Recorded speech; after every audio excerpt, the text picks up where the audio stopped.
नमस्कार रसिक हो. डॉक्टर शिरीष गोपाळ देशपांडे यांच्या जीवन गौरव सोहळ्यानिमित्त आयोजित ये सखे ये या मैफिलीमध्ये पुन्हा एकदा आपणा सर्व रसिकांचं हार्दिक स्वागत. पूर्वार्धाचा शेवट, त्यातलं शेवटचं सादरीकरण हे ऊर्जा देशपांडे यांनी केलं होतं. अतिशय सुंदर असं नृत्य आपण अनुभवलं आणि या उत्तर रंगाची सुरुवात सरांनी असंख्य सुंदर जे पोवाडे लिहिले आहेत त्यापैकी कोंडाजी फर्जंद यांच्या पोवाड्याने आपण करणार आहोत आणि तो सादर करतायत त्यांचे सुपुत्र अभिषेक देशपांडे. मला वाटतं एकदा जोरदार टाळ्यांच्या गजरामध्ये आपण अभिषेकजींचं स्वागत करूया. कलाक्षेत्रामध्ये सातत्याने काम करणारी मंडळी तर सादरीकरण करतातच, पण या निमित्ताने म्हणजे ऊर्जा इथे असल्यामुळे अनेक कार्यक्रमातून आपण ऊर्जाला सादरीकरण करताना पाहत असतो, पण अभिषेकजींना सादरीकरण करताना पाहण्याची संधीच खूप दुर्मिळ आहे असं मी म्हणेन. आणि म्हणून विशेषत्वाने या गोष्टीसाठी अभिनंदन आणि आपल्या या मंचावर कलाकार म्हणून स्वागत. आणि ऐकूया पोवाडा.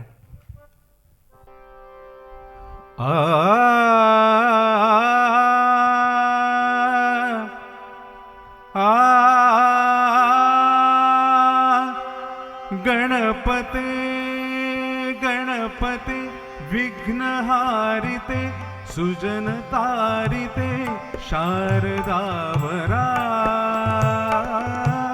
शारदावरा रसरक्त समर देवते हाच घ्या मुजराजी जी जी हाच घ्या मुजराजी हाच घ्या मुजराजी जी जी हाच घ्या मुजराजी जी. शिवराय मूर्त धैर्याची, शिवराय मूर्त धैर्याची, शिवराय मूर्त धैर्याची, कीर्त प्रतापाची, शर्थ शौर्याची, जीवाचे जीव सौंगडी द्या, जीवाचे जीव सौंगडी द्या, जीवाचे जीव सौंगडी त्यास जी जी जी जीवाचे सौंगडी त्यास. अरे पण सौंगडी कसे? कोंडाजी फर्जंद रण मर्द, कोंडाजी फर्जंद रण मर्द, कोंडाजी फर्जंद रण मर्द, दुश्मना सर्द करी घन गर्द, युद्ध पन्हाळ्यास, युद्ध पन्हाळ्यास, घेतले फक्त 60 सैन्यास, फते केली आसमानी खास जी जी जी जीवाचे जीव सौंगडी त्यास जी जी जीवाचे जीव सौंगडी त्यास जी जी हो. शिवराय मूर्त धैर्याची, शिवराय मूर्त धैर्याची, शिवराय मूर्त धैर्याची, कीर्त प्रतापाची, शर्थ शौर्याची, जीवाचे जीव सौंगडी द्या, जीवाचे जीव सौंगडी द्या, जीवाचे जीव सौंगडी त्यास जी जी जी जीवाचे जीव सौंगडी त्यास जी जी जी जीवाचे जीव सौंगडी त्यास जी जी जी जीवाचे जीव सौंगडी त्यास जी जी जी जी जी हो. इतक्या अप्रतिम सादरीकरणाला मला वाटतं आपण तेवढीच उत्कट दाद देऊया. आणि अर्थातच सरांच्या शब्दांची ही जादू.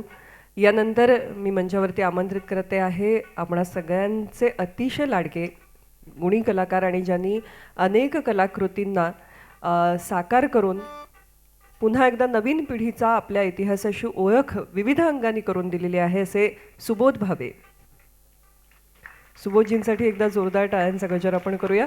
आणि आज ते जे सादर करणार आहेत त्याची भूमिका मांडत असताना मला वाटतं हे शब्द जे डॉक्टर शिरीष गोपाळ देशपांडे यांच्या लेखणीतून अवतरले आणि अवघ्या महाराष्ट्राच्याच नव्हे तर जे जे शिवप्रेमी आहेत त्या सगळ्यांच्या काळजावरती कोरले गेलेले शब्द म्हणजे हृदयात माऊली रयते ससावली, गडकोट रावळी शिवशंकर हा, मुक्तीची मंत्रणा युक्तीची यंत्रणा, कडदुष्ट दुर्जना खल अंतरहा, संतास रक्षितो शत्रुसी खंदतो भावंड भावना संस्थापितो ऐसा युगे युगे स्मरणीय स्वरदा माता पिता सखा शिवभूपतो माता पिता सखा शिवभूपतो. अर्थात राजा शिवछत्रपती या मालिकेचं हे शीर्षक गीत आणि अजय अतुल यांच्या संगीताने हे गीत आणि या अतिशय जोरकस शब्दांनी हे गीत आपणा सगळ्यांच्या मनामध्ये घर करून गेलं. मी मगाशी म्हटलं तसं की आजची तरुण पिढी असेल, आजची लहान मुलं असतील, यांच्यापर्यंतसुद्धा हे मालिका गीत पोहोचलं आणि ती महामालिका राजा शिवछत्रपती ज्यांच्या लेखणीच्या आधारे आपल्यापर्यंत पोहोचली ते डॉक्टर शिरीष गोपाळ देशपांडे सर आणि शिवप्रभूंचा माता पिता सखा असा परिचय त्यांनी आपल्याला करून दिलेला आहे. छत्रपती शिवाजी महाराजांच्या इतिहासाचे अनेक कंगोरे त्यांच्या लेखणीने साकारले. आपण त्यातला काही भाग सुबोध भावे यांच्याकडून ऐकू.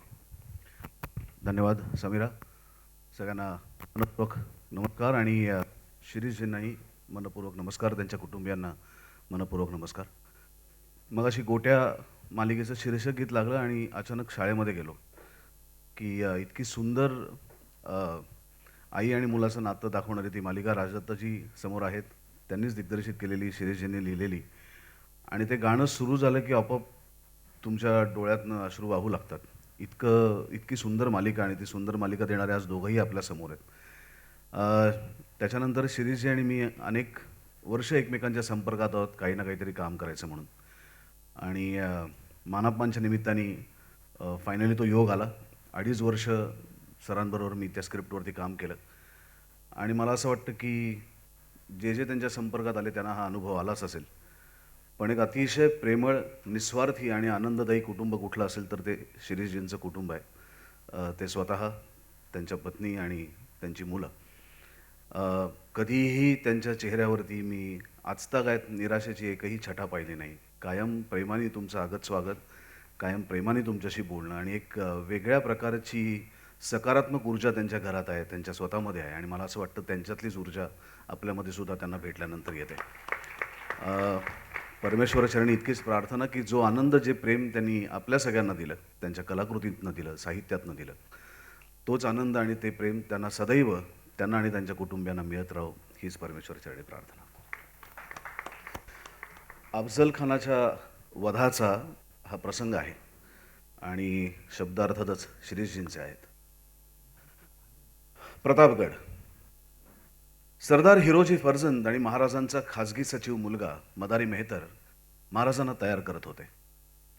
जाळीचे बख्तर त्यांनी हातापायांवरती चढवले, वरून अंगरखा, मंदिलाच्या आत शिरस्त्राण, मानेवरून शिरस्त्राणातून उतरलेली पोलादी पातळ जाळी, तिच्यावर शिरस्त्राण जोडून वरून मंदिलाची झाल खाली सोडली, कमरेला शेला बांधला, मनगटावर मणिबंधांचे चिलखत, पायांवर चामड्याचे पट्टे बसवले, त्यावरून चुडीदार पैजामा पहनवाला, दंडावर चामड्याचे पट्टे, जांघेवर सील, चढावांना बांधले.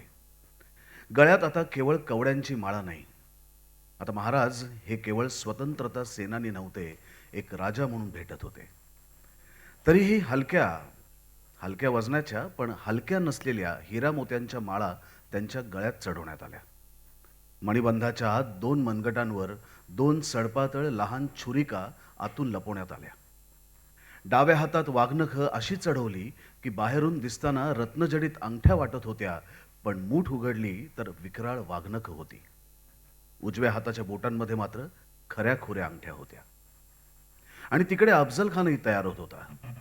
त्याचा सेवक त्याला चिलखत पहनवाला आला तर आधी तो संतापला. त्यानं चिलखत बाजूला भिरकावून दिलं, मग खदाखदा हसला. कृष्णाजी भास्कर आणि सेवक त्याच्या या वागण्याकडे पाहतच राहिले. अफजल खान, कृष्णाजी भास्कर आणि सय्यद बंडासकट 10 अंगरक्षक निघाले. वस्तुतः अंगरक्षकांची आवश्यकताच नव्हती. एका वाघाला एक भिंगुरटे काय करू शकणार. सय्यद बंडा चांगला 2 वारांहून अधिक उंचीचा धिप्पाड मजबूत गडी होता. अफजल खानातून बुद्धी वगळलेला दुसरा अफजल खान. पंताजी काका वकील अगत्यानं पुढे राहून या 12ही जणांचे वाटाडे झाले. अफजल खान पालखीत बसलेला होता आणि 2 नव्हे तर 8 मजबूत भोई त्याला वाहून नेत होते, 4 दांडे धरून. इकडे शिवाजी महाराज सर्व समुदायाला प्रणाम करीत प्रतापगड उतरू लागले. आमचा राम राम घ्यावा, महाराज म्हणत होते. गोमाजी काका आणि नारोपंत वस्तुतः शिवाजी महाराजांचे मंत्री, पण डोळ्यास उपरणी लावून वळले. कारण त्यांनी संत श्रेष्ठ तुकाराम बुवांच्या कीर्तनात ऐकले होते, आम्ही जातो आमुच्या गावा, आमचा राम राम घ्यावा. तुकोबारायाने हे काय म्हणून ठेवले? म्हणून शिवाजी महाराजांनी खाजगीत मंत्रिमंडळाजवळ प्रेमनिर्भर कुरबुरही करून झाली होती. आणि आता महाराज स्वतः म्हणत होते, आमुचा राम राम घ्यावा. तर गोमाजी काकांना आणि नारोपंतांना राहावेच ना. अफजल खानानं जावळीच्या रानात आपली जी फौज उतरवली होती, तिच्या भोजनाची व्यवस्था स्वराज्यामार्फतच करण्यात आली होती. शेवटी शरणागतानं असं लीन दिन व्हायचंच पाहिजे ना. बहिर्जी नाईक झाडातून अचानक महाराजांपाशी प्रकट झाले. जीवा महालाचे शस्त्र अर्धे निष्कोषितही झाले होते. बहिर्जी दिसताच ते पुन्हा म्यान झाले. बहिर्जी फुसफुसला महाराजांच्या कानात, महाराज, अफजल खानाच्या अंगावर बख्तर नाही, तो गर्वातच निघालाय. महाराजांनी स्मित हास्यपूर्वक बहिर्जींकडे पाहिले. खान पालखीतून येतोय. त्याच्या अजस्त्र शरीराच्या मानानं पालखी थोडी लहानच पडत होती. पालखी मोठी होती. तिला 8 भोई कष्टानं उचलून आणत होते.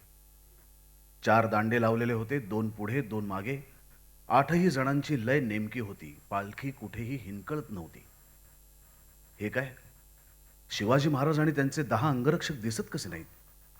जवळ गेल्याशिवाय. झाडीतच होते ना, तरी निश्चल जुळून गेले होते, चौभोवत आलशी. पालखी थांबली, उतरवली गेली. अफजल खान उतरला.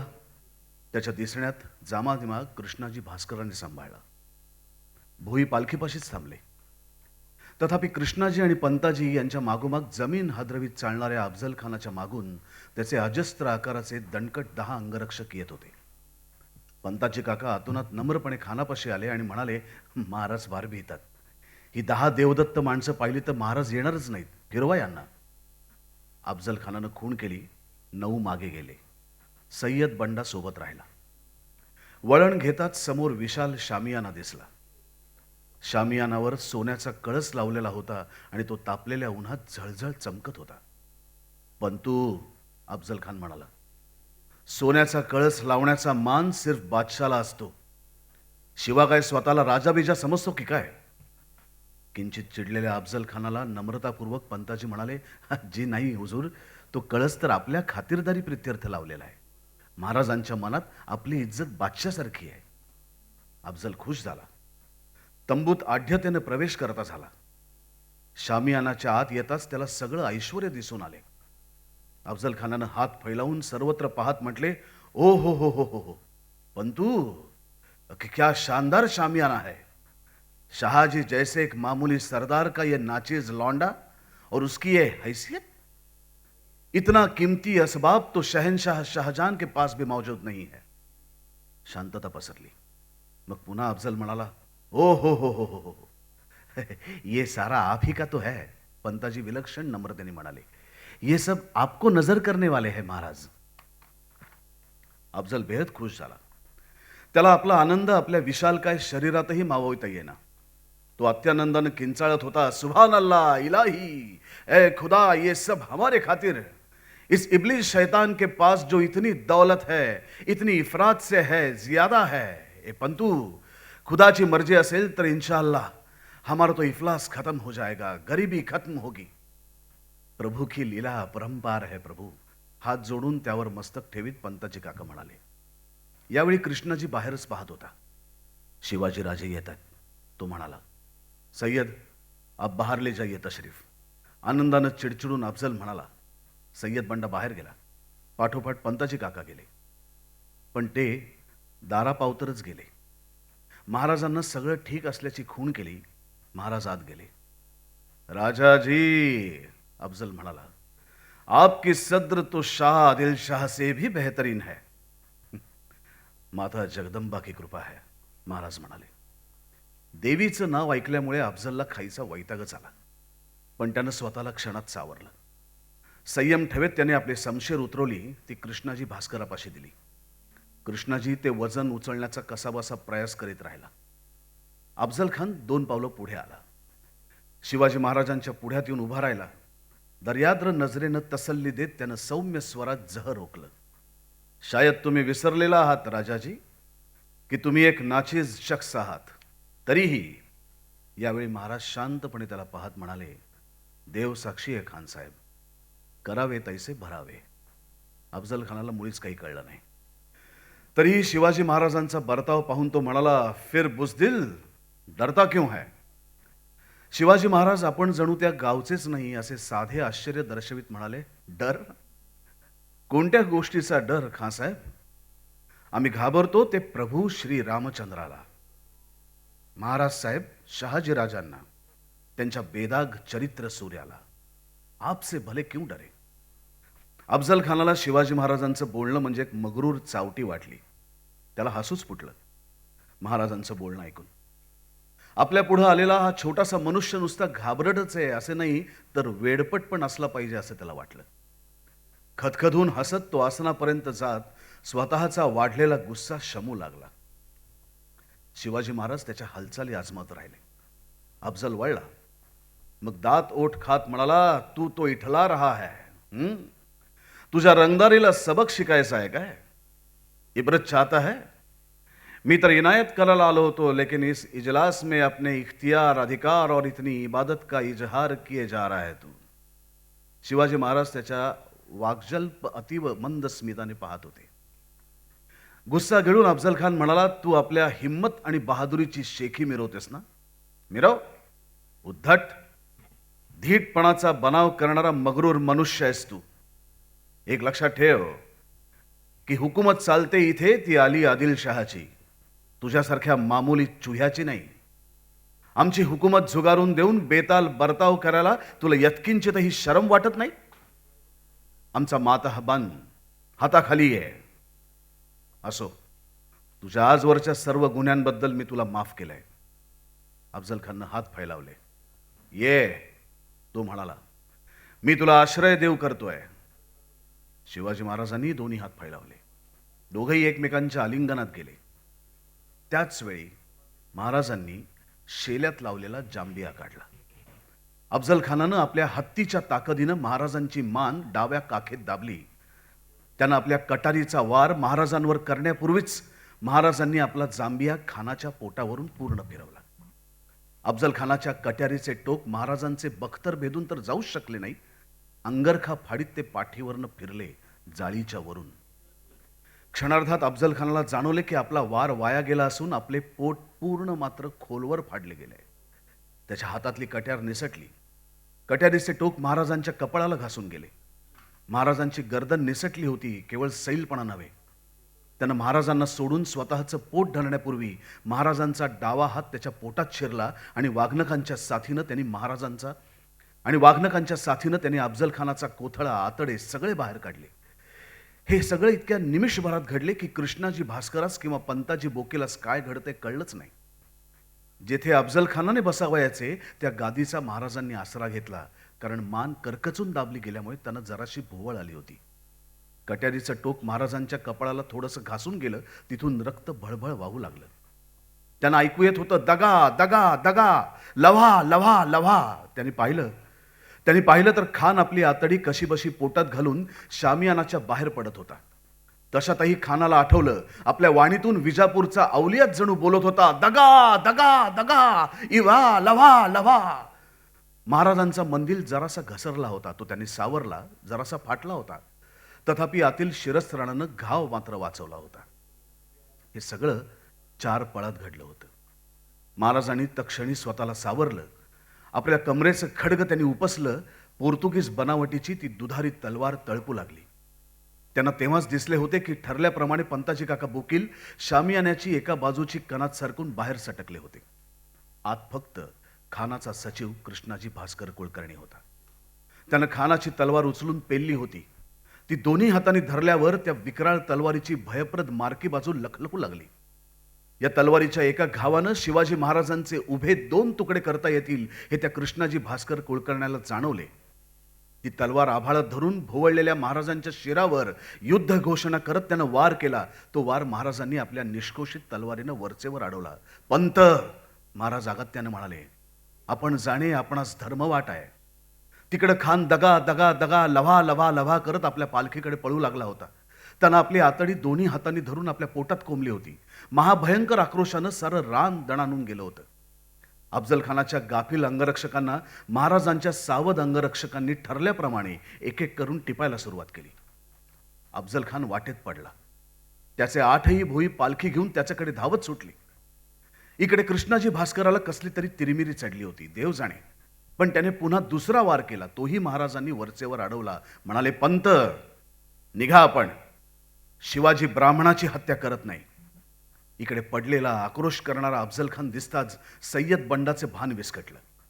जिवा महालाशी लढणं टाकून खंडोत्कीन करून तो शामियानाच्या दारापोतर पोहोचला. मरणासन्न खानाला शोक संतप्तपणे ओलांडून तो शामियानाच्या दारात आला. त्याचवेळी कृष्णाजी भास्कर तिसरा घाव घालीत होते, जो अडवून महाराज म्हणाले, पंत निक्षून सांगितलं आपल्याला जावे, अन्यथा महाराज साहेब हसतील आम्हाला. आऊसाहेबांना क्रोध येईल, जावे जावे. त्यांनी सय्यदच्या आक्रमणाला तोंड देण्यासाठी खड्ग उगारलं. कृष्णाजीला आता हुरूप चढला होता. सय्यद बंडा आणि कृष्णाजी भास्कर यांनी एकाच वेळी महाराजांवर शस्त्र चालवायला तरवारी उगारल्या. कृष्णाजीला माहिती होते की महाराज सय्यद बंडाशी लढणार. त्याच वेळी आपले खड्ग महाराजांवर कोसळले. तो खुशच झाला. सय्यद बंडाचे खड्ग महाराजांवर कोसळण्यापूर्वी जिवा महालाने शिताफीने त्याचा शस्त्रधारी हात वरचेवर आपल्या तलवारीनं उडवला. त्याचवेळी महाराजांनी कृष्णाजी भास्करचा घाव अडवला होता. पंत, आपल्याला 3 वेळा जीवदान दिले, आता आमच्या माथी घातक नाही, असं म्हणून महाराजांनी कृष्णाजीचा शिरच्छेद केला. डोळ्यांची पाती लवतन लवते तोच महाराजांनी निर्णय घेतले होते, तेही अतिव शांतपणे. सय्यद बंडा आपल्या भोंड्या हाताला सांभाळण्यासाठी डावा हात वरती नेऊ लागला. त्याचपूर्वी जिवा महाल्याने सय्यद बंडाला मानगुटीपाशी धरले आणि बाहेर आणण्यास घसीटत नेले. शामियाना बाहेर ते आक्रोश करणाऱ्या आगडबंब सय्यद बंडाला जिवा मला म्हणाला, तुला आतच धाडणार होतो यमसदनाला, पण गालीच्या मेंगाय तुझ्या रक्तानं खराब झाला असता आणि तुला धुळीला मिळवायचे मनसुबे फोल ठरले असते गाड्या, असं म्हणून जिवा महालानं सय्यद बंडाचा शिरच्छेद करून त्याला धुळीत मिळवले. शिवाजी महाराज सावधपणे शामियाना बाहेर पडले. बाहेर भयंकर रणकंदन चाललेलं होतं. मुख्य मनुष्य महाराजांनीच मारला होता. आता ते मरायला मोकळे होते नव्हे, जगायला मोकळे झाले होते. जगायचं तर अखंड सावधपण सर्व विषयी. त्यांना दिसलं संभाजी कावजी कोंढाळकर धावत येतोय. त्यानं पालखी उचलणाऱ्या भोयांचे पायच सटासट कापून काढले. जिवा मला जीवाच्या करारानं महाराजांचं रक्षण करीत त्यांच्या बाजूला आला होता. चलावे महाराज. दोघेही वळून पळत प्रतापगड चढू लागले. तोच त्यांना पंताजी किल्ल्याकडे पाहून दोन्ही हात विजयानं हेलकावित आहेत असे दिसले. गोमाजी डोळ्यांना दुर्बीण लावून मोठ्याने गरजले, तोफ. पहिली तोफ वाजली. महाराजांचा अंगरक्षक असलेल्या इब्राहिम खानाच्या रक्षणात पंताजी महाराजांकडे पळाले. पंताजीस तैसेच सोडून इब्राहिम खान वळला तो संभाजी कावजी कोंढाळकरांच्या मदतीला. महाराज थांबावे म्हणत. महाराज पंताजी आणि जिवा महाला वळून पाहू लागले. काही अंतरावर इब्राहिमची पाठ होती, पण पुढं शामियाना बाहेरच्या अंगणातले दृश्य क्षणार्धात झळकून गेले. संभाजी कावजी कोंढाळकरानं 8ही भोयांचे पाय कापलेले होते. मरणांत आक्रोश करणाऱ्या अफजल खानचं शिर आपसूक पालखीच्या खटड्यावर पडलं. काठावर गर्दन आली. अफजल खानाला संभाजीची क्रूर मुद्रा आणि क्रव्यात तलवार दिसली. त्याच्या डोळ्यांपुढे क्षणभर भविष्यवाणी तरळून गेली. कटा हुआ सर बडी रानी को नजर, कटा हुआ सर बडी रानी को नजर. एका मोठ्या झालीवर हिरव्या रंगाच्या कापडाचे आच्छादन झाकले होते. जिजाऊ साहेब आसनावर विराजमान होत्या. संभाजी राजांना कडेवर घेऊन दासी उभी होती. इतर 2 दासेही आदवीने उभ्या होत्या. सोनोपंत डबीर वयस्कपणाने आनंदित बसले होते. संभाजी कावजी कोंढाळकर अगत्याने पुढे आले. त्यांनी समोरच्या चौरंगावर ते मोठं तबक ठेवलं. वरचं हिरवं कापड बाजूला केलं. त्या विशाल झालीवर अफजल खानाचं मुंडकं विसावलेलं होतं. तिकडे विजापूरच्या बाहेरील दर्ग्यात औलिया छाती पिटत पिटत आक्रोश केल्याप्रमाणे ओरडत होता, कटा हुआ सर बडी रानी को नजर, कटा हुआ सर बडी रानी को नजर. धन्यवाद.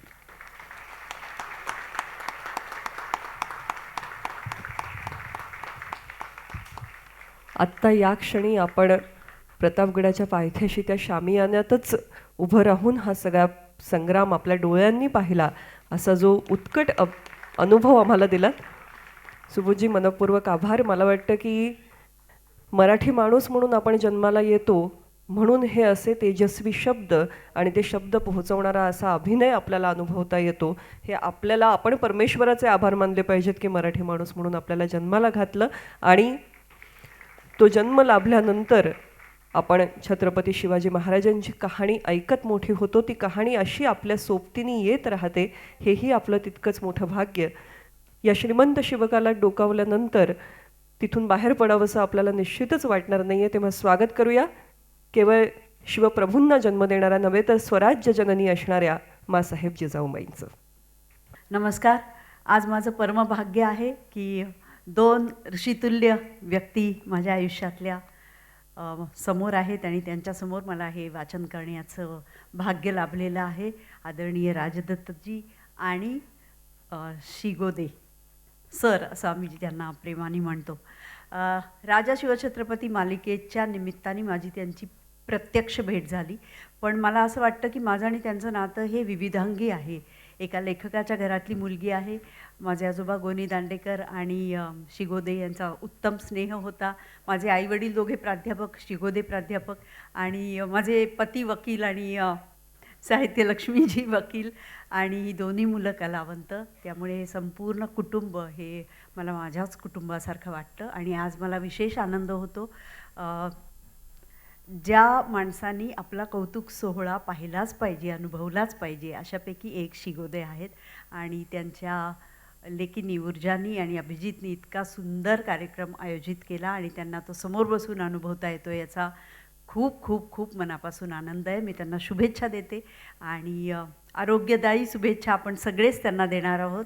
लवकरात लवकर शिगोदे परत नवीन काहीतरी लिहायचं आहे, करायचं आहे आणि आम्ही सगळे उत्सुक आहोत त्यात सहभागी व्हायला.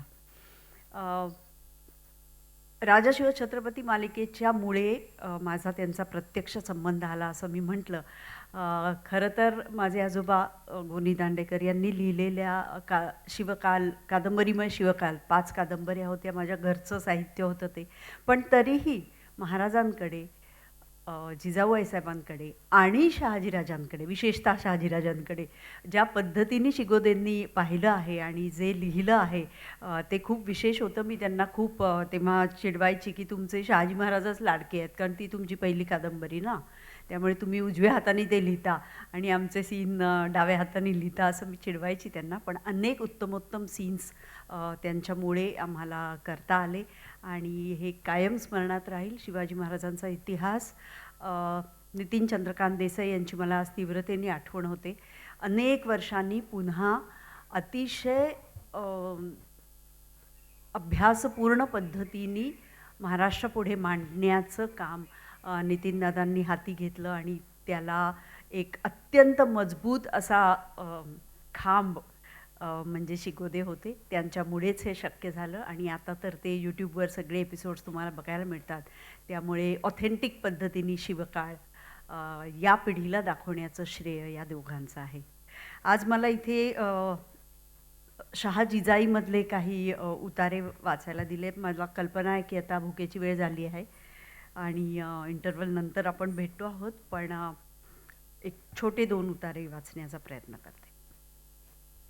आपण जबाबदार पालकत्व म्हणजे काय याच्यावर अनेकदा बोलतो. हल्ली तर तो एक खूप महत्त्वाचा विषय झालेला आहे. पण नेमकं जबाबदार पालकत्व म्हणजे काय हे शिगोदेंनी या सीन्समधून कसं दाखवलं आहे ते बघा. उद्ध्वस्त विजयनगर. जिजाबाई मेण्यातनं उतरल्या, घोड्यावर स्वार झाल्या. शिवबा राजांचा चेहरा करारी होता. ते भिरभिर पाहत होते. लवाजमा मागे अंतरावर उभा राहिला. जिजाबाई म्हणाल्या, शिवबा, तुम्हाला विजयनगरची कहाणी किती एक वेळा सांगितली आहे, याद आहे ना? होय आऊसाहेब. 20 लाख वस्तीच्या या महानगरात आज एक माणूस शिल्लक नाही. 20 लाख म्हणजे 2वर किती शून्य? 6. आणि विजयनगरच्या हिंदू राजाची सेना होती 10 लाख. 9 लाख पायदळ, 1 लाख घोडदळ. एवढे मोठे सैन्य असूनही हरले. सगळे सुलतान एकजुटीने त्यांच्या खिलाफ लढले म्हणून हरले? शिवबांनी विचारलं. जिजाबाईंनी एक फार मोठा उसासा टाकला. मग म्हणाल्या, तुम्हीच ओळखा का हरले. समजून घ्या, विजयनगरचे साम्राज्य होते म्हणजे काय होते, आपण पुण्यात आणि मावळात काय काम करतो आणि नंतर काय करायचे याचाही बोध होईल. जिजाबाईंचा करारी आवाज क्रमाने धारदार होत गेला. रखरखीत वाळवंटातून तो बाबर आला. इथले लोक या म्हणतात, जा म्हणत नाहीत. चले जाओ म्हटले तरी पाहुणात जात नाही. निबर मनाचे हलकट परकीय असतात, त्यांना इथल्या रयतेचे काय होय. हां, पाहुणाच हिंदुस्थानचा मालक बनून दिल्लीतून सत्ता गाजवू लागला आणि आपण मराठे, ब्राह्मण मराठे, क्षत्रिय मराठे आणि सगळेच मराठे अतिथी देवो भव, लुटारू आक्रमतांना अतिथी समजून त्यांचीच सेवा करू लागले. बादशाह म्हणजे देव, दिल्लीकर म्हणजे जगदीश्वर. ज्ञानेश्वर माऊलीचा आणि रामदेवराव यादवांचा महाराष्ट्र सलवार कुर्ता पेहरून हजरत शहेनशाह बंदगान अली जिल्हे सुभानी सुलतान आदिलशहाच्या आणि निजामुल्काच्या चरणाचे चाटण घेण्यात मशगूल झाला. बादशाची मर्जी सांभाळायची आणि आपापसात हेवे दावे करायचे. दिल्लीश्वरापुढे ओंजळीच्या पिकदाण्या धरायच्या आणि म्हणायचे, यात तुमका.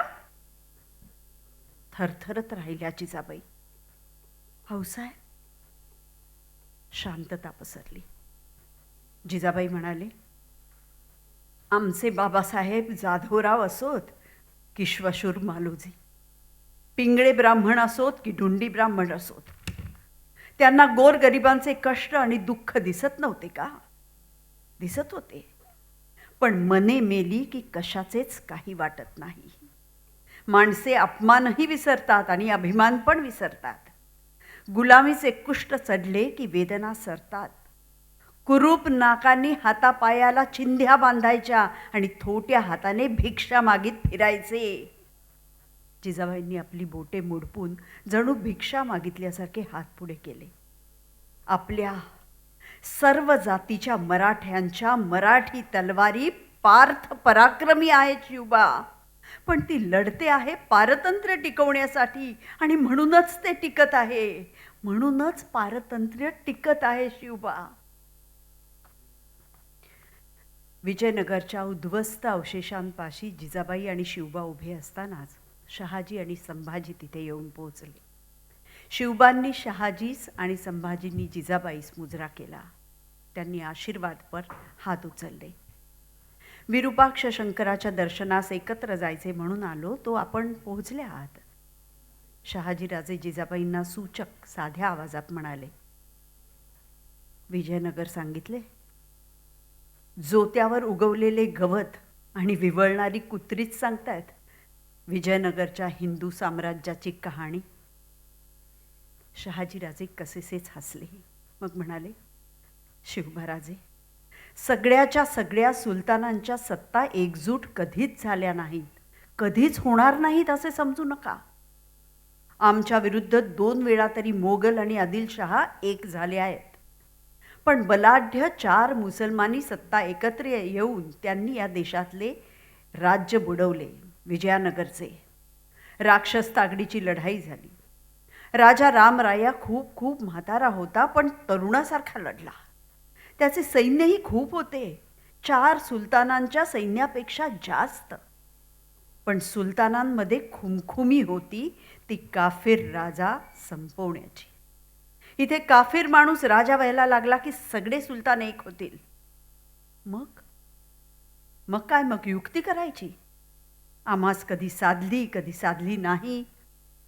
एकास मित्र करायचे, गप्प बसवायचे, दुसऱ्याशी लढायचे, मग ह्याला मित्र करायचे, त्याच्याशी लढायचे. शांतता पसरली. ती मोडीत संभाजीराजा म्हणाला, निजामशहाने प्रतिज्ञा केली होती, राजा रामरायाचे मस्तक स्वतः उडवीन. रामरायास कैद करून आणले, स्वतः मस्तक उडवले. विजापूरच्या आदिलशहाने ते मस्तक पोखरून काढले आणि गटाराचे तोंड म्हणून लावले. 6 महिने या कुबेर नगरीची लूट चालली होती, जिजाबाई म्हणाल्या. संभाजीराजांनी म्हटले, शिवबा, कुटो, फर्नाओ, नुतीज, डॉमिंगा पायस, मॅन्युअल बार्बाडोस वगैरे कितीतरी गोऱ्या प्रवाशांनी विजयनगर पाहिले होते. लढाईच्या वेळीही एक जण तिथे होता. त्या सगळ्यांनी हे लिहून ठेवले. राजा रामरायाचे मस्तक भाल्यावर टोचून निजाम, कुतुब, आदिली सर्व सुलतानांचे सैनिक नाच नाच नाचले. 12 इमामांचे झेंडेही नाचले. जिजाबाई म्हणाल्या, अहो 1,00,000 लोकांची कत्तल झाली. शहाजीराजांनी विषण्ण डरकाळी फोडली. जातिवंत मराठी माणूस पण परकीयांची पावले चाटतो. जिजाबाई म्हणाल्या, अजूनही चाटतो, एकमेकांशी लढतो, आपल्याच माणसांचे गळे कापतो, हेवे दावे करतो. जोपर्यंत हे थांबत नाही शिवबा, तोपर्यंत स्वातंत्र्य मिळत नाही, आणि मिळाले तर टिकत नाही. हा विषाद ऐकून विरूपाक्ष शंकराच्या मंदिराच्या भग्नावशेषांवर शिवबाची करारी नजर स्थिरावली.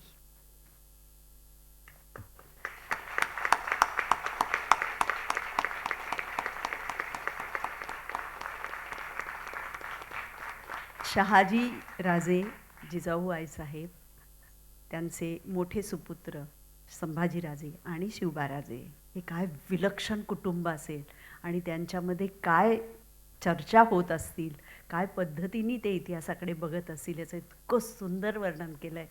शिगोदे, तुम्हाला चरणस्पर्श.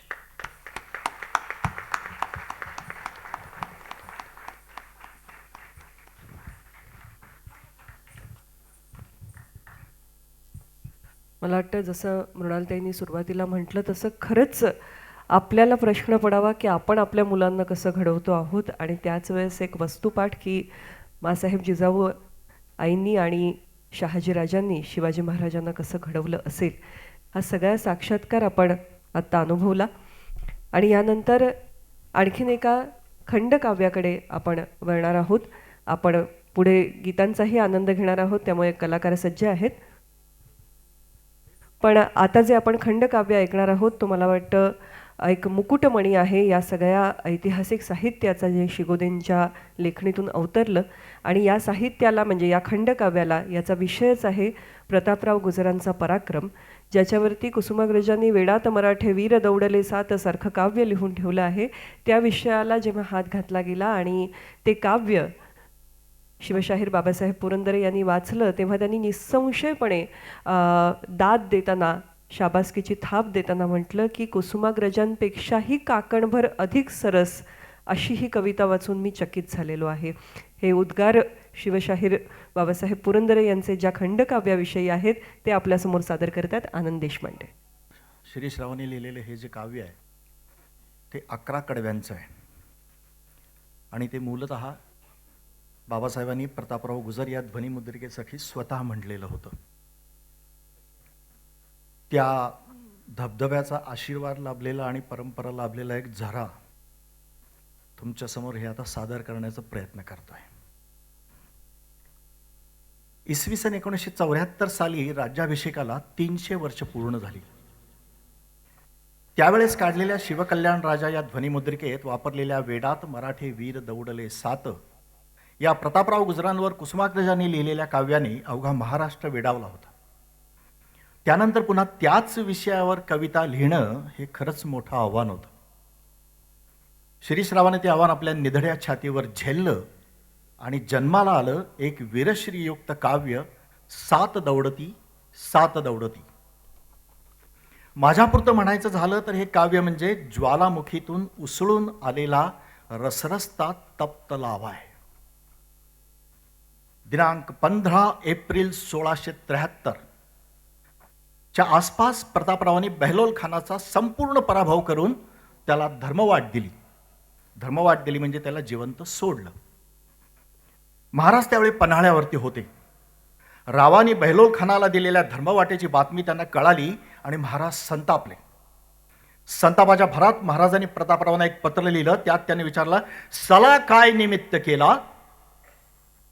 एक वेळ माणसे आणि जनावरे सोडून दिली असती तरी चाललं असतं, परंतु शत्रूचा सेनापती ताब्यात सापडला असता त्यांना का सोडलं? आता तो दुखावलेला वैरी पुन्हा स्वराज्यावर चालून येईल, शेतीवाडी तुडवून काढेल, गोरगरिबांचे संसार उद्ध्वस्त होतील. त्याची जबाबदारी कोणावर? राव, याची जबाबदारी तुम्हावर. तुम्ही फक्त शिपाईगिरीच केलीत, सरदारी केलीच नाहीत. स्वराज्यावर वारंवार चालून येणाऱ्या गनिमास गर्दीस मिळवल्याविना आम्हास रायगडावर तोंड दाखवू नका. प्रतापरावांच्या विजयाचा आनंद एखादं कोवळं पान निखाऱ्यावर पडावं तसा करचळून गेला. आणि महाराज म्हणाले तसंच घडलं. पराभूत झालेला बहलोल खान विजापुरास परत गेलाच नाही. तो स्वराज्याबाहेरच्या तिकोट्याला राहिला आणि पुन्हा 40,000 फौजेसह तो स्वराज्यावर हल्ले करू लागला.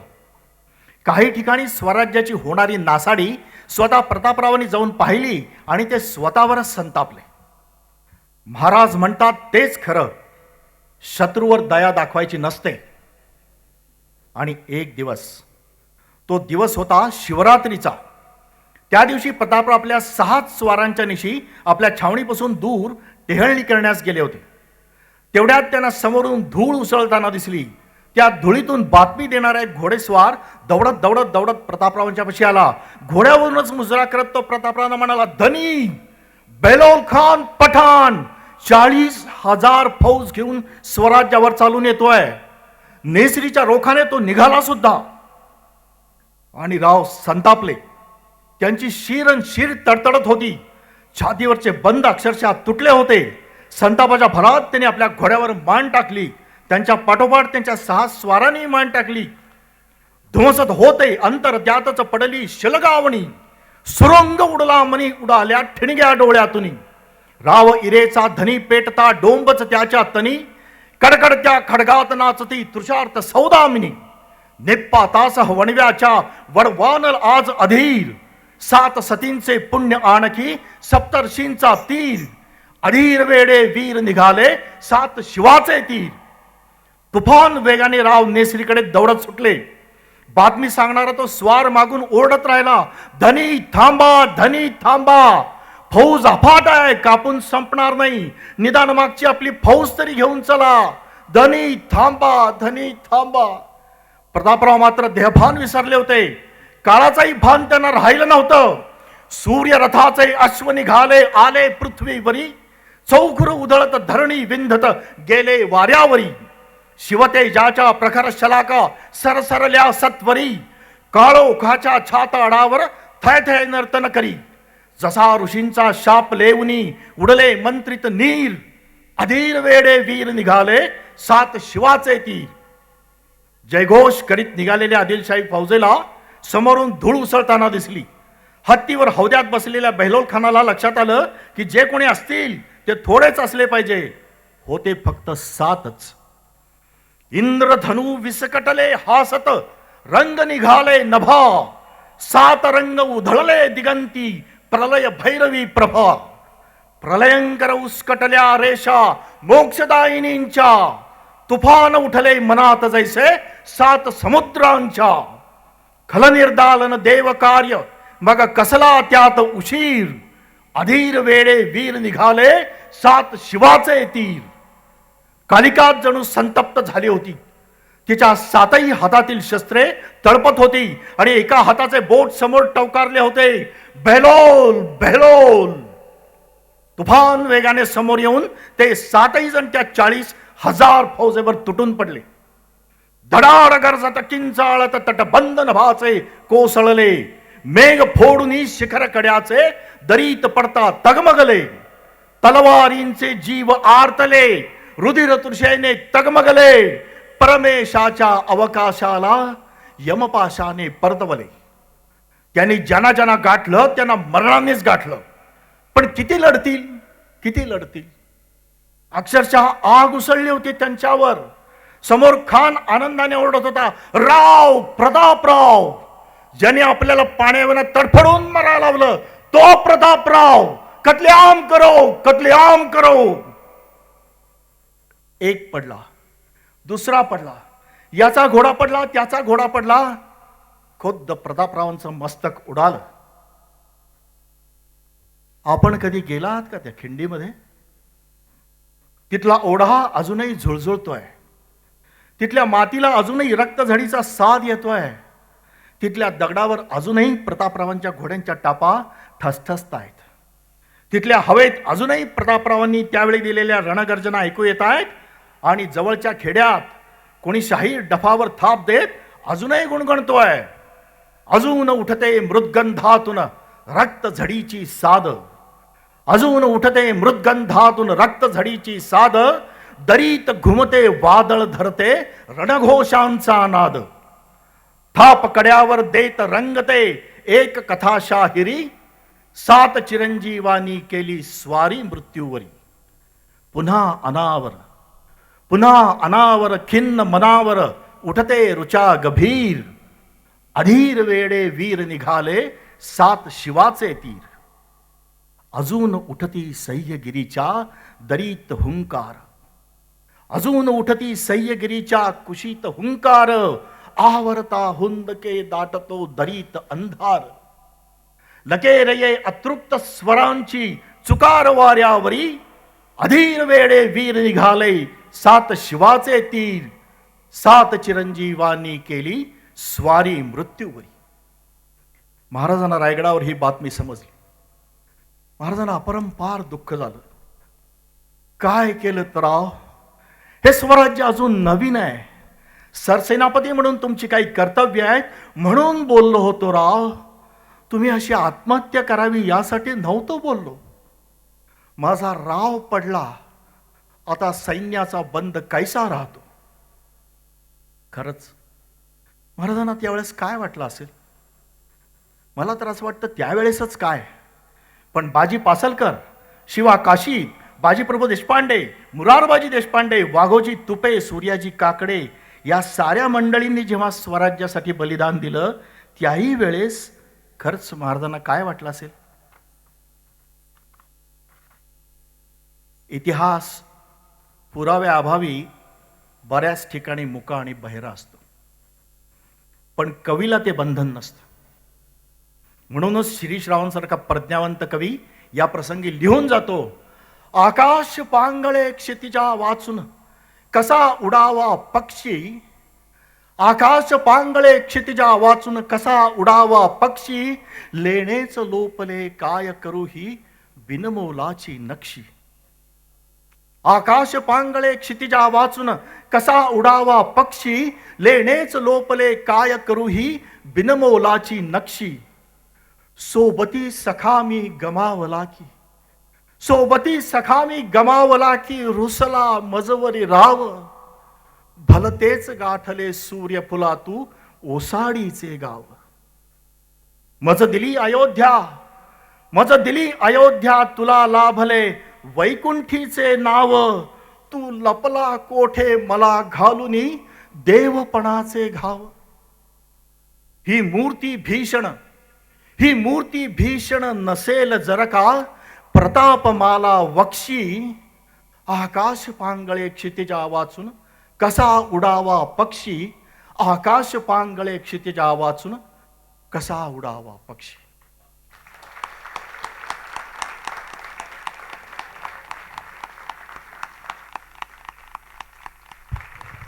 मी अभिषेक देशपांडे यांना विनंती करते देशपांडेंचा या ठिकाणी सन्मान करावा.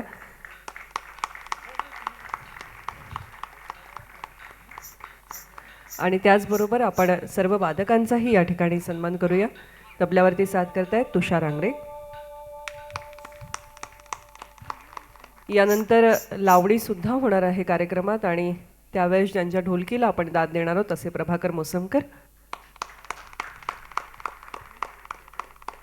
ऑक्टोपॅडवर साथ करतायत चेतन परब.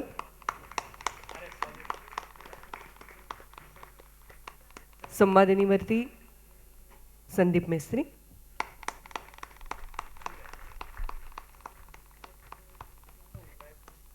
ज्यांच्या बासरीला आपण दाद देतो, कायमच देत आलेलो आहोत, असे बिजू तांबे सर.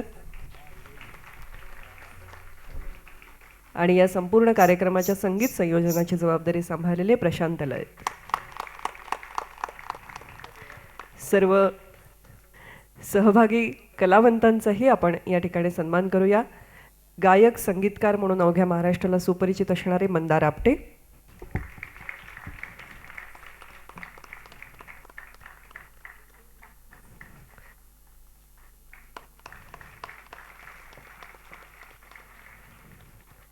पार्लेकरांना जिचा वेगळा परिचय करून द्यायला नको अशी गुणी गायिका अर्चना गोरे.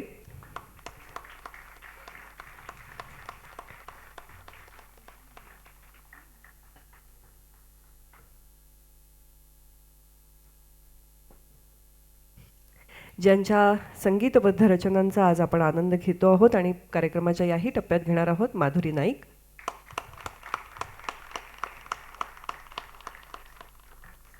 आणि सरांच्या अनेक गीतांना जिचा स्वर लाभलेला आहे अशा साक्षी देशपांडे. त्याचबरोबर सुंदर स्वराची साथ आपल्याला करत असलेल्या हार्दिकी चोरघे आणि जान्हवी गावकर यांनाही मी कृपया मंचावरती आमंत्रित करते.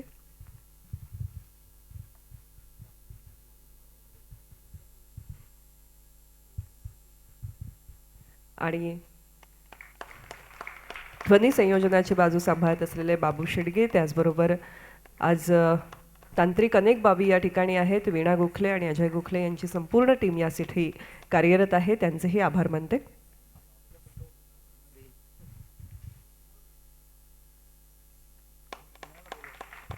मी वीणाताईला विनंती करते संपूर्ण टीमच्या वतीने आपण येऊन सन्मानाचा स्वीकार करावा.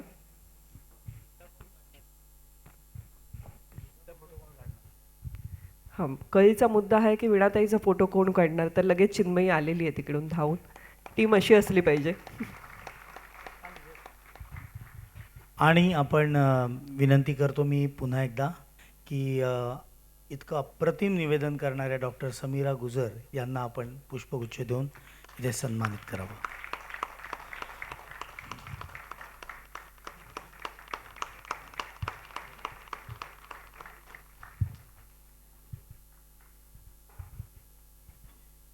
आणि इतके उत्तम, इतकं कसदार लिहिणाऱ्या कवीने पावसावरती लिहिलं नाही असं तर होणंच शक्य नाही. त्यामुळे अतिशय सुंदर असं हे पाऊस गीत ऐकूया.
पावसाच्या धारा सखी पावसाच्या धारा, पावसाच्या धारा सखी पावसाच्या धारा, मेघातून उमलला सुगंध पिसारा. पावसाच्या धारा सखी पावसाच्या धारा, पावसाच्या धारा सखी पावसाच्या धारा.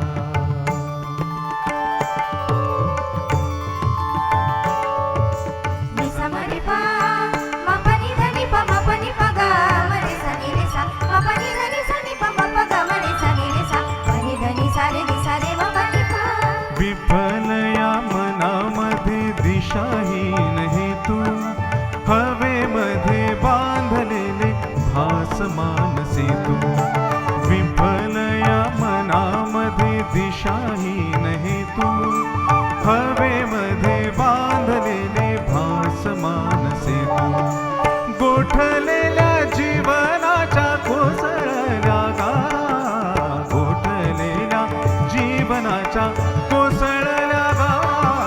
पावसाच्या धारा सखी पावसाच्या धारा, पावसाच्या धारा सखी पावसाच्या धारा, मेघातून उमलला सुगंध पिसारा.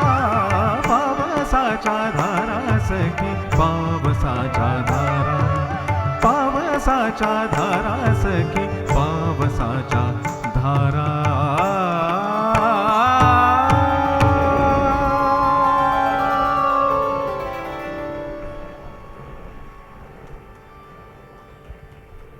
क्या बात है. आणि यानंतर आपण थेट लावणीकडे वळणार आहोत, पण तत्पूर्वी एक नामोल्लेख मला करायचा आहे. तो म्हणजे आज LED वरती इतकी सुंदर दृश्य जे आपण पाहतो आहोत, राजू सावंत यांचा आवर्जून मला या ठिकाणी नामोल्लेख करावा असं वाटतो. आणि यानंतर लावणीचा आनंद घेऊया. माफ करा, राजू सुर्वे ज्यांनी LED ची बाजू सांभाळलेली आहे. धन्यवाद.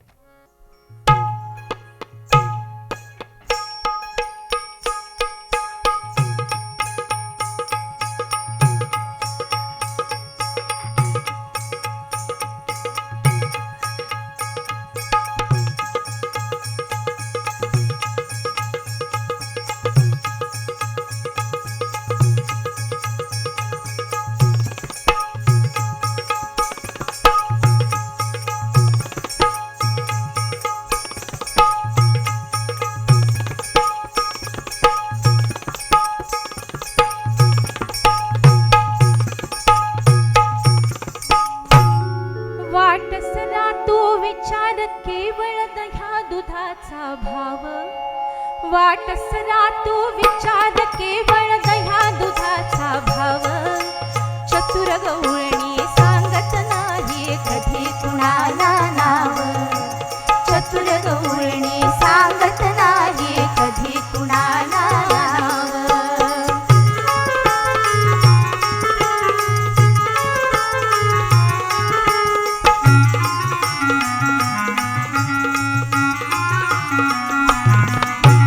मथुरा आहे दूर येथून घडे तिथे न्यायचे. घडे तिथे न्यायचे. घडे तिथे न्यायचे. मथुरा आहे दूर येथून घडे तिथे न्यायचे. घडे तिथे न्यायचे. घडे तिथे न्यायचे. मोल तिथे देतील वाजवी शब्द लाघवी साव. मोल तिथे देतील वाजवी शब्द लाघवी साव. चतुर गवळणी सांगत नाही कधी कुणाला नाव. चतुर गवळणी सांगत नाही कधी कुणाला नाव.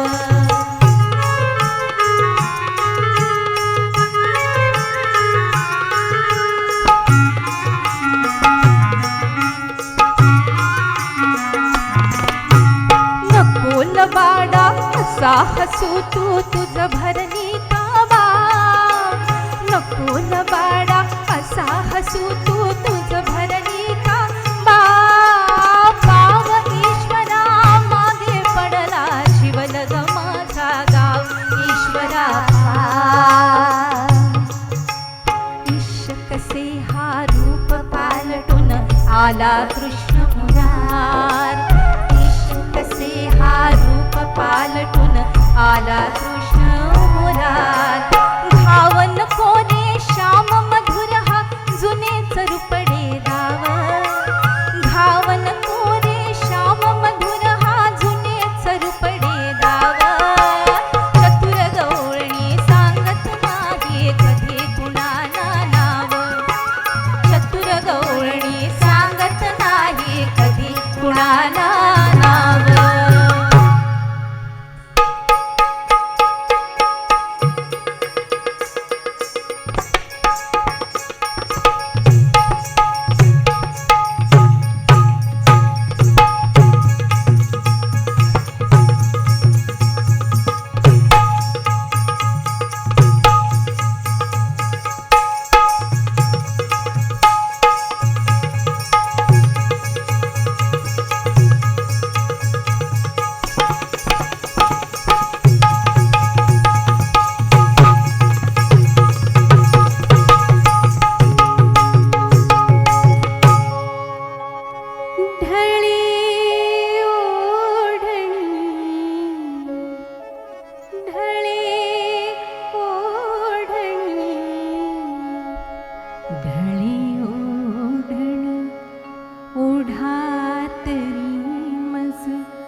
कसदार धरून दातात पदर हाय दारात कवा आलात सजन सरदार दारात कवा आलात सजन सरदार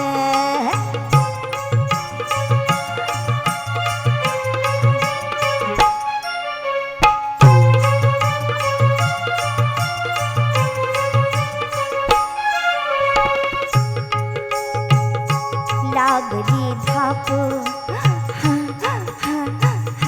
लागली धाप कसनुशी पदर सावरी नजर बावरी लागली धाप कसनुशी पदर सावरी नजर बावरी पाठ फिरवूनी सोडिला दाट केश संभार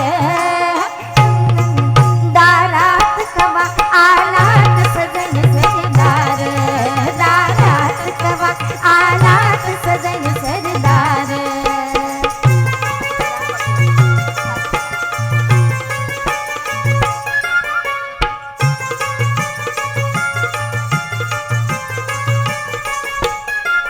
मन म्हणे हटक पण कळे चटक नवतीत अशी निरखीत निकट सलगीत सजन बिलगीत अटक करणार मन म्हणे हटक पण कळे चटक नवतीत अशी निरखीत निकट सलगीत सजन बिलगीत अटक करणार दारात कवा आलात सजन सरदार दारात कवा आलात सजन सरदार दारात कवा आलात सजन सरदार दारात कवा आलात सजन सरदार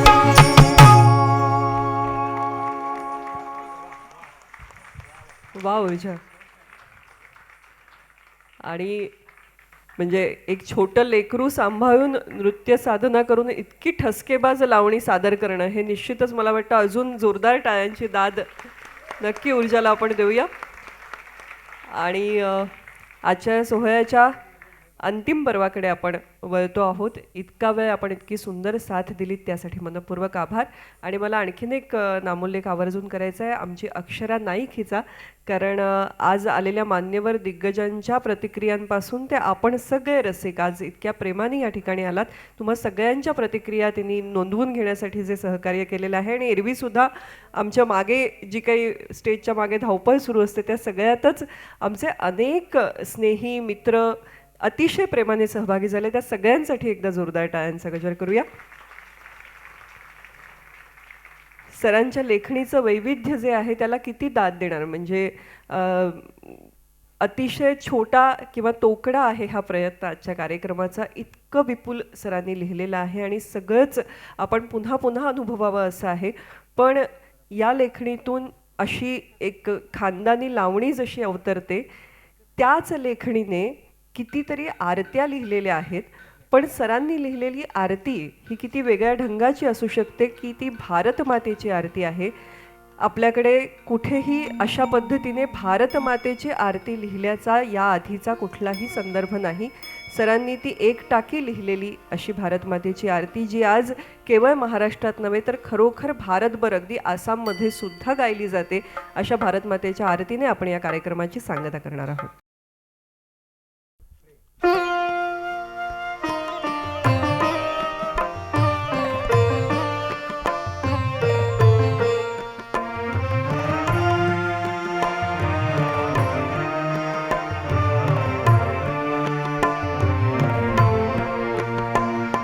सूर्याच्या दीप्तीने लखलखते गंगा चंद्राचे चांदणे परवसते अंगा हिमालय मुकुटी पदकन्या कुमारी भूमी उपनिषदांची पृथ्वी निसंगा जय देवी जय भारत माता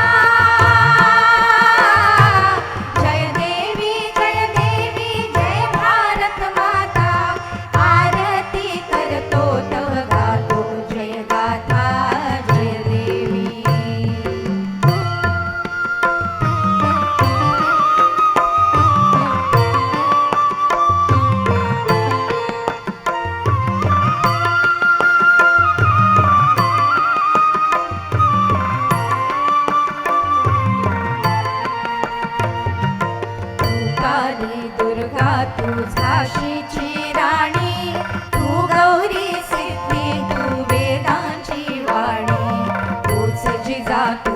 तुझी तोडावरती ज्वाला, शिवरायाच्या भाळी तू तिसरा डोळा, मुक्तीच्या अस्त्रांचा तू अक्षय भाता, मुक्तीच्या अस्त्रांचा तू अक्षय भाता. जय देवी जय भारत माता, जय देवी जय भारत माता. आरती करतो तव गातो जय गाथा, जय देवी जय भारत माता.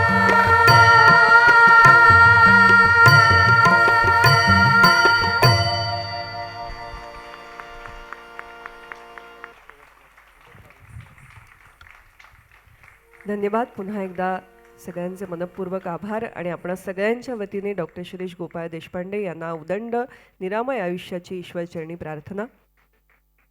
आभार. पावसाच्या धारा सखी पावसाच्या धारा, मेघातून उमलला सुगंध पिसारा. पावसाच्या धारा सखी पावसाच्या धारा, पावसाच्या धारा सखी पावसाच्या धारा.